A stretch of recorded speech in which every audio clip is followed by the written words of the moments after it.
آج تبریز میں ادا کی جائے گی۔ تبریز میں ایرانی صدر اور رفقا کے تابوت کی ایک جھلک دیکھنے کے لیے عوام کا سمندر امڈ آیا۔ کل بھی چھوٹے بڑے شہروں میں نماز جنازہ کے اجتماعات ہوں گے۔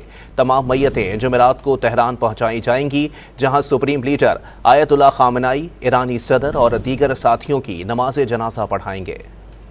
ایرانی صدر ابراہیم رئیسی اور ان کے ساتھیوں کی نماز جنازہ کی تیاریاں مکمل کر لی گئیں۔ تبریز کی فضا سوگوار اور ہر دل غم سے نڈھال ہے۔ تبریز میں ایرانی صدر سمیت دیگر ساتھیوں کی میتیں پہنچنے پر رقت آمیز مناظر دیکھنے میں آئے۔ شہری نماز جنازہ میں شرکت اور میتوں کو منزل تک پہنچانے کے لیے عوام کا سمندر امڈ آیا۔ سڑکوں پر نکلے تو تل دھرنے کی جگہ نہ تھی، کیا بچے کیا بڑے۔ ایرانی صدر سمیت دیگر رفقا کے تابوت کی ایک جھلک دیکھنے کے لیے ہر کوئی پیش رہا۔ آج اور کل تبریز، قم اور جنوبی خراسان سمیت مختلف شہروں میں نماز جنازہ کے چھوٹے بڑے اجتماعات ہوں گے، جلوس بھی نکالے جائیں گے۔ دیگر شہروں میں بھی میتوں کی منتقلی سے متعلق انتظامات کو حتمی شکل دی جا رہی ہے۔ آج اور کل چھوٹے بڑے شہروں میں نماز جنازہ کی ادائیگی کے بعد میتوں کو تہران لے جایا جائے گا۔ سپریم لیڈر آیت اللہ خامنائی جمعرات کو ایرانی صدر اور دیگر ساتھیوں کی نماز جنازہ پڑھائیں گے، جس کے بعد ایرانی صدر کو آبائی شہر مشہد میں امام علی رضا کے روضے کے احاطے میں سپرد خاک کیا جائے گا۔ وزیر خارجہ کی تدفین بھی مشہد میں کی جائے گی۔ آیت اللہ ہاشم کی تدفین جمعے کو تبریز میں اور مشرقی آذربائیجان کے گورنر کی تدفین مراغہ شہر میں کی جائے گی۔